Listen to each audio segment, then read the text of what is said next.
Hi, everybody. This is Betsy Wurzel, host of Chatting with Betsy at Passionate World Talk Radio Network. I want to thank Jeannie White, producer, station manager, for producing the show and writing the blog. Please read the blog. It's going to have a lot of information about our special guest, my special guest. I want to thank Lillian Caldwell, CEO at Passionate World Talk Radio. Folks, you're going to want to stay tuned to this podcast. You want motivation? You want to hear someone that's inspirational? Well, you're going to hear somebody. I never heard of my guest before, but when I found out about Chad E. Foster, I looked him up on YouTube, and I was fascinated. I highly recommend go on YouTube and listen to this inspiring, motivational man. I also want to say that Chad E. Foster inspired me, and I just met Chad. Chad is a tech executive, a keynote motivational speaker, and author of Blind Ambition, How to Go from Victim to Visionary. Chad became the first blind person to graduate from Harvard Business School Leadership Program, and he was also the speaker of the graduation. Chad became the first to create customer relationship software for the visually impaired. He is now executive at Red Hat. He is a husband, a father, and a downhill skier, and he's going to have an opera story based on his life. Welcome, Chad E. Foster, to Chatting with Betsy. I'm so honored. I'm ready to jump out of my skin here. Thank you. It's my pleasure to be with you. So, Chad, I'm going to ask you what I ask all people who are authors. I know why you wrote the book. Why did you write the book, and what would you like the reader to take away from your book? Well, the reason I wrote the book is growing up and going through my situation. I went blind at about 20 years old. I have retinitis pigmentosa, so I grew up, and I was able to see. I played sports and football, basketball, things like that, and I went blind when I was in college. And despite that, I ended up doing well in college, ended up making the dean's list, making straight A's. I had to relearn how to learn when I was in college. And I've managed to push through the initial grief of losing my eyesight. And throughout the course of my career professionally, I'd always have people tell me, hey, you're inspiring. And I never really understood why, because I was just doing what I needed to do to get by. But then after giving the talk at Harvard, as you mentioned, I saw for the first time just how much I could help people if I were to be intentional about it. You see, I'd never before tried to intentionally use my story or the lessons that I've learned to help others in that kind of a direct way. I'd always done things indirectly, like leading corporate teams or, doing things more indirectly. But for the first time, I really focused on using my message and my story and the lesson intentionally, and I saw how powerfully it could help other people. And so at that moment, I realized that I needed to really put some intention behind writing the book, because if I can help, hundreds of people leading a corporate team or thousands of people on stage giving a keynote presentation, how many people can I reach and help with a book? And so the idea behind it was to help as many people cultivate resilience in the face of adversity and learn how to navigate the twists and turns that life throws at us all, helping people do that with the lessons that I've learned without them having to go through the same challenges and struggles that I face. So that's why I wrote it. And I think what I want people to get out of it is, we all face challenges in life. All of us face adversity. And it's not so important what the adversity is. Everybody's going to face adversity. Not everybody goes blind, but everybody faces something. And that something is significant to everyone. And so the key is not what obstacles we face, but how we choose to attach meaning to the obstacles that we face. The meaning we attach to our circumstances is far more important than the facts of our situation. I could choose to tell myself a story Chad, you went blind because you have really bad luck. And that might be a factually correct story. I could also choose to tell myself that, Chad, you went blind because you're one of the few people on the planet with the strength and the toughness to overcome it and help others with it and make it look good. That could also be a factually correct story. The difference lies in the meaning we attach to the stories. The stories that we choose to tell ourselves about our circumstances are far more important than the circumstances alone. And this gets down into the very definition of resilience, which I believe is all about cognitive reframing and how we attach meaning and how we internalize certain events in our life so that we can rise above our circumstances and unlock ourselves from those conditions that oftentimes can hold us back. That is so true. So true. And I want to tell the audience, I received this book Saturday morning, and for the interview, I skimmed through it. And what I read, I loved. I couldn't put it down. So I'm going to go back and read it thoroughly. And I want to encourage everyone to purchase this book because it is so inspiring and motivational. I love Chad's sense of humor. I love your sense of humor, Chad. And, you know, we have to have humor. You're welcome. And dealing with what people would consider a tragedy. And it's people like you, Chad, that what could have been considered a tragedy, you turned into a triumph. And if more people would realize this is how groups get started. This is how changes are being made, because people will speak up. And if we don't speak up, there won't be changes. And I really admire you for what you're doing. And I want to tell people, you travel around the world. I mean, you're just amazing. And yeah, we're all over the place. My dog and I have been unaccompanied to, the first year I had him, we probably went to 20 or 30 countries. And that was for work. So I work at Red Hat. We're a large global software company. We were just purchased by IBM last year in the largest software acquisition in history. They paid $34 billion for us. So we're in lots of countries all over the world. At the time, I ran our global deal desk, and then later ran our corporate and products and technology finance organizations. And so I had team members all over the world in lots of different countries. So I did travel quite a bit. My dog, believe it or not, Sarge, I had him for, a month. And then after that, it was time, we had to get settled in because he's a relatively new dog. He's only 4 years old. And they told me at the Seeing Eye, take it easy on him the first month or so. So I did. I took it easy on him the first month. After that, I ended up getting his passport, and here we go. We're off to Europe and Asia and everywhere else in between. So he's a travel veteran. I think he does better on the long haul flights than I do, if I'm being honest about it.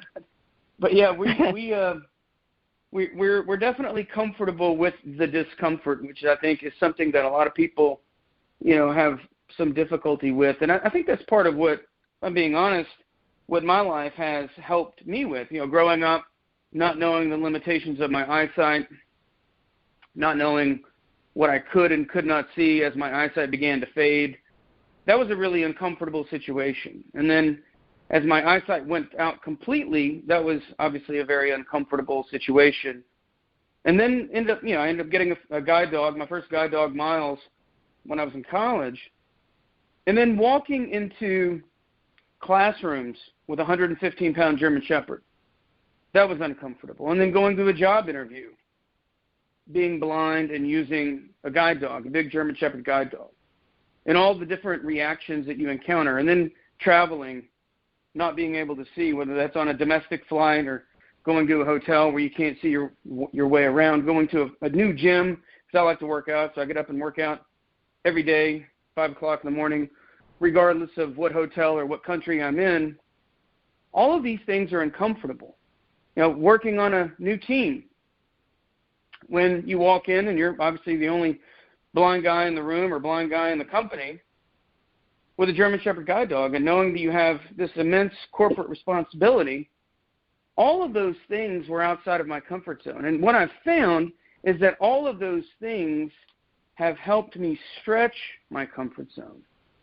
I've gotten comfortable with the discomfort, and so now it's harder for me to get really uncomfortable. I've gotten okay with the feeling that comes with being in a strange situation, so that allows me to adapt in a way that I think otherwise would not be possible. So yeah, traveling to a new country, going to me and my dog, us alone, going to China, going to Singapore, going to Japan, going to South Korea, wherever in Europe.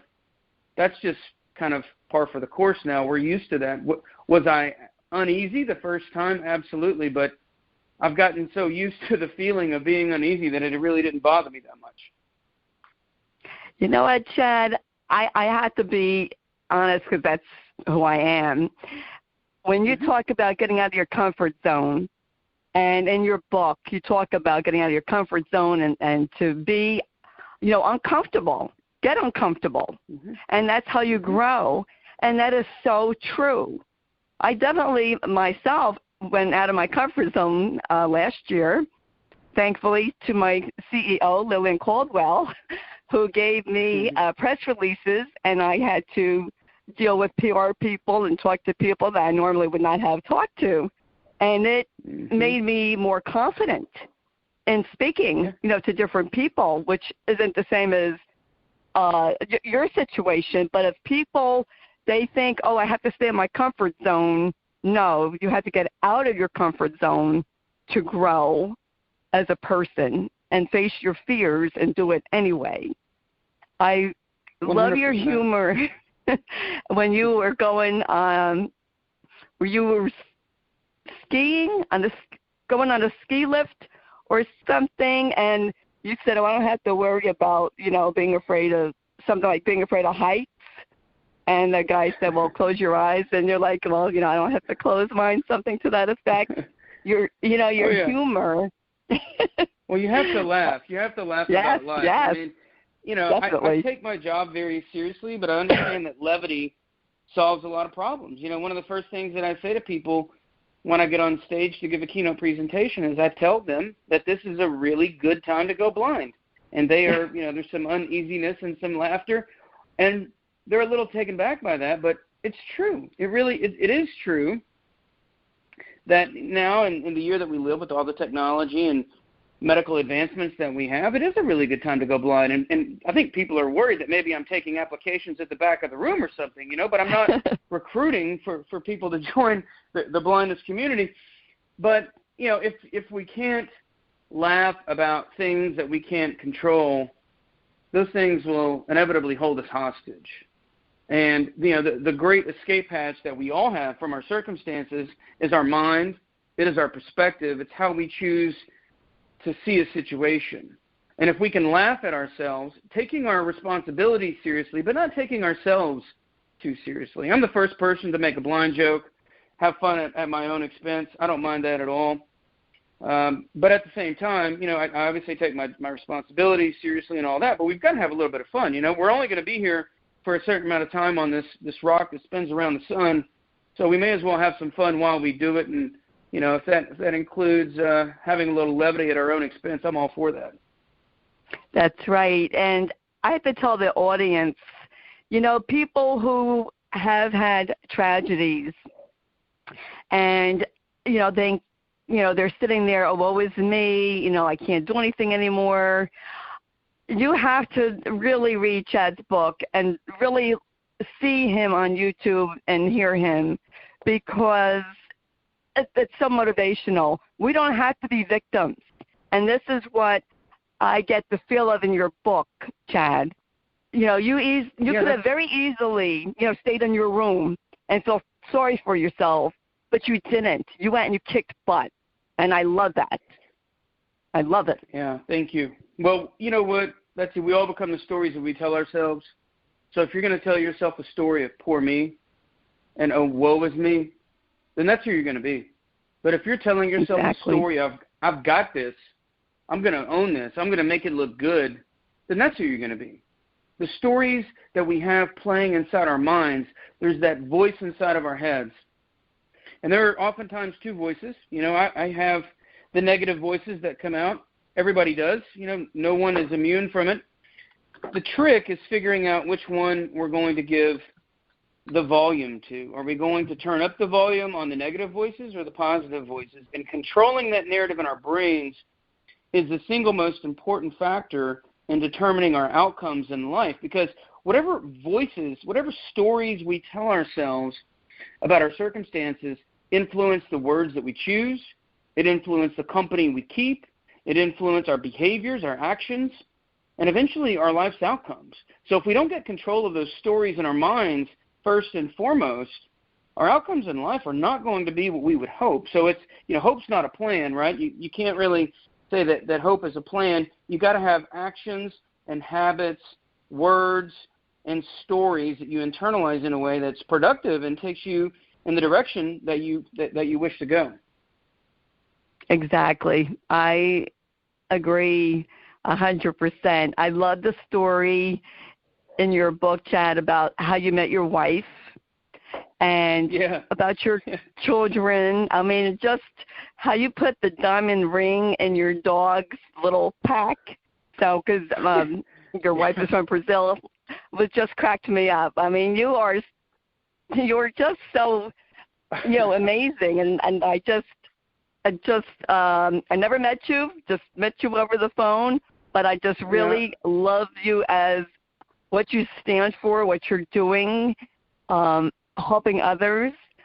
I told you I love the story about, you were at a bar in Atlanta and the person wouldn't let you in, and you told them. Go ahead, tell that story, Chad, because I just love it. Yeah, thank you. Yeah, so this was my first year in Atlanta. I'd been in Atlanta for maybe a month or two. I was working for Anderson Consulting at the time. My first job out of college. I was 25 years old. And it's St. Patrick's Day in Atlanta, and it's about 11 o'clock at night. We had worked late, so we're going out with some friends to this downtown area in Atlanta called Buckhead, and there's a bar there. And I go in with my guide dog, and all my friends and colleagues are going in. We're meeting them there, and I have about a 115-pound German Shepherd guide dog, and the guy at the bouncer says, "I'm sorry, can't let that dog in here." And I said, "No, you can. I mean, he's fine. You don't have to worry about it. He's comfortable in bars." And the guy says, No, it's really crowded in here. I said, "Look, you don't understand. My dog's been to more bars than half the people in here. He's cool with nightclubs. He's because I was in college when I got him, so that dog, he went to a lot of singles bars." And the guy still refused. So he wouldn't let me in. And I said, "Listen, there's this thing called the ADA, the Americans with Disabilities Act. You have to let me in. It's a federal law." And he says, "I'm sorry, I will not let you in." I said, "Look, you do what you want, but if you don't let me in, you're going to end up on the Friday night news." And he said, "I'm sorry, there's nothing I can do." I said, "All right, suit yourself." So that next Friday night, I'm sitting there. I recorded it actually earlier in the week, but that Friday night it came out. My interview with Fox 5 Atlanta was, there we were talking about this bar that wouldn't let me in. So he got put on the news, and then I saw this guy. It's been a couple of years after that, in Buckhead one night when we were out. Happened to bump into him, and he told me that he had lost his job because of that. And I tried to tell him, I said, "Look, you're violating a federal law," but he didn't listen. He was not inclined to listen to reason. He kind of thought he had all the answers, and evidently he did not. I didn't get to hang out with my friends that night, but I think hopefully I at least sent a message that, people's civil rights are important, and we have to respect the laws that are in place. Yes, and also, Chad, you spoke up, because if we don't speak up when there's an injustice being done to us or our loved ones, then things won't change. And we have to change. We have to speak up for there to be change. And I just love that. I just love that story. I just was yelling here in New Jersey. Yeah, that's something that I would have done. Because I learned to be very vocal. And if you don't take up for you, who's going to, right? Exactly right. I mean, you have to set boundaries, as far as being respected. And everyone, I don't care who you are, what your, disability is, or if you don't have one, everyone deserves respect. Everyone deserves to go by the laws for disabilities, or people with disabilities. And if they don't, they need to be reported. I mean, absolutely. I reported a teacher that my son had who would not modify his schoolwork. And I threatened to call up the State Board of Education, and they moved my son out of that classroom. I'm a mama bear, and you have to be. Chad, Absolutely. I just was so thrilled to talk to you. Is there anything else you would like to say to the audience? How do they purchase your book? Sure. Yeah, they can purchase my book at blindambitionbook.com.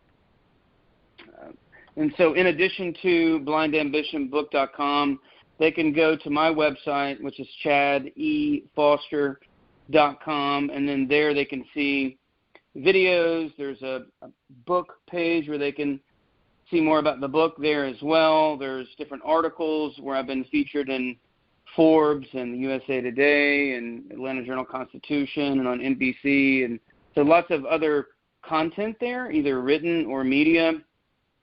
And there are links to other videos there, like you had mentioned, from my YouTube channel as well. And they'll find that the book is available for purchase at their favorite retailer. So it's on Amazon, it's on Barnes & Noble, it's on Books A Million, it's on Target.com. It's on, I'm sure I'm going to forget some if I try to remember them all, but That's okay. All of those links are there if they go to either my website or the blindambitionbook.com website. And if they pre-order now, we're actually giving away a free version of the audio book if they pre-order now. So we've got a promotion going right now to hopefully give people a little bit more value depending upon how they choose to read, whether it's hard copy or audio version of the book. Thank you, Chad. And I really want to encourage the audience. You need to go on Chad's website and you need to look at these videos. I'm so thrilled that I met you, Chad, and I am so happy that your PR person, Hillary, mailed me the book because I'm a little visually impaired, so I can't read it off of my phone. I don't have a computer. And she did mail it overnight for me, and I really appreciate that. I just want to tell people, you don't have to feel sorry for yourself. You don't have to be a victim. You choose to be a victim. And you don't have to. You can be victorious in your living if you choose to be. And I want to thank you, Chad, for coming on. That's my pleasure. I'm sharing glad to do it. Your story. Yeah, absolutely. And I could not agree more with what you're saying. Everything gets back to mindset and perspective. Right. And I found that for me, just the tipping point, this may help some of your listeners, the tipping point for me when I was at Leader Dogs for the Blind to get my first guide dog, I was there. I was very woe is me. And I was very bitter at the time. I don't want people to think that I didn't go through this bitterness period. Of course I did. I went through it. But I emerged from it. And one of the things that helped me emerge from it was the experience I had at Leader Dogs for the Blind, where I lived with people who had it worse off than I did, objectively speaking, right? They had multiple disabilities. Some people were deaf and blind. Some people had cognitive impairments and were blind. And some people were on dialysis because the diabetes that robbed them of their eyesight was also destroying their kidneys. And living with these people for nearly a month etched it into my brain. It's one thing when you meet someone on the street and you hear how rough they have it, but it's another thing altogether when you live with someone and you see their challenges firsthand for an entire month. That was my tipping point. That's when I realized that there are lots of things that I could point out that I don't have, but there are lots of things that I do have.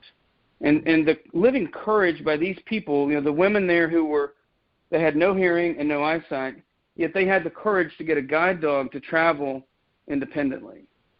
And that was a moment I couldn't shake. It has stuck with me forever. And so I think the foundation of perspective, at least for me, boils down to the sincere gratitude for the many things that we all just take for granted. We all do it. Everybody takes things for granted all the time. And I think hearing it is one thing, but for me, experiencing that firsthand with other people for a month made an indelible impression on my life. It's something that has turned my life completely around. And so, hopefully that adds a little bit more color for people that, it's not like we can just push a button and we're over something as soon as it happens to us. But there should be a journey and there should be a transition that all of us go through when we learn how to reinvent who we are based upon what we have and try to imagine greatness in our current situation while appreciating the things that we still have left, as opposed to focusing on the things that we've lost. Absolutely. That is beautiful, Chad. I agree 100%. I know from my own experience, I cherish life more now than I ever have after losing my husband and my brother. They were only 66 and 67. I worked in a state institution for the severely disabled. I will never take anything for granted. Buttoning a shirt, tying your shoes. You're right, we take so much for granted, and it can be taken away in a second. So I say if you can walk and talk, you're blessed. You're blessed. Absolutely. And everybody does it, right? We're right. all victim to it. It happens to all of us. Once it starts becoming routine, and we start losing the appreciation for it, and that's a shame, because every day, everything we're given is a gift, and that's why they call the present the present. It's a gift. None of us are guaranteed anything beyond this moment, and so it's really bringing our mind to that and being aware that every day, everything in front of us at any given moment can be gone tomorrow. So being appreciative for that. Yes, very true. Well, thank you, Chad Foster, for being on Chatting with Betsy. I appreciate it. I feel like I interviewed a celebrity. So thank you. Thank you so much. I wish you the best to you and your family, and I hope that you have safe travels. And I'm looking forward to seeing more of your videos on YouTube. And you did a TED Talk, didn't you? I think I saw you on a TED Talk. I've done multiple talks. I've not done an official TED Talk yet, but I've given hundreds of keynotes. So you've probably seen one of the shorter clips. I've done multiple links. So I've done 15 and 18-minute versions, which a lot of people are kind of calling TED Talks, but it wasn't with TED. But I've also done 30 and 45-minute and 1-hour presentations as well, because I am also a keynote speaker. So there are lots of videos out there floating around about my ideas and my concepts. Definitely encourage people to check those out on YouTube and my website, because there's definitely more content there, more ideas. And as you point out, I do like to use a lot of humor in my presentations, because I feel like if I can get people to laugh a little bit, then they're more likely to take in what I have to say, because I have some pretty meaty topics that I talk about. And so if you can disarm people with a little bit of humor, hey, they can have a good time and learn a little something along the way. That's right. And I have to say, Chad, when I saw you the first time, with walking your seeing eye dog, you do look like a Marine. I said, this, with your glasses. I said, yes, you look like a Marine guy. I've had that before sometimes. Yeah, your viewers don't know that I'm bald. I shave my head, and I have these sports sunglasses on and a big German Shepherd. There have been times when I've gotten on a plane and people assumed that I was the ATF, and so they started to get very worried about the plane I was on. That has happened. I just think you're amazing, and I thank you again very much for spending time with me today and chatting with Betsy, and best of luck. Folks, purchase the book, check out Chad Foster's website, and you will be inspired and you will be motivated to get out of your comfort zone and be thankful for what you have and to do more to get out of your comfort zone. Folks, you could be anything in this world. Please be kind, wear your mask, and just appreciate what you do have instead of worrying about what you don't have. And try to have a mindset, positive mindset. This is Betsy Wurzel, host of Chatting with Betsy on Passionate World Talk Radio Network. Till we chat again, be kind, everybody. Bye-bye.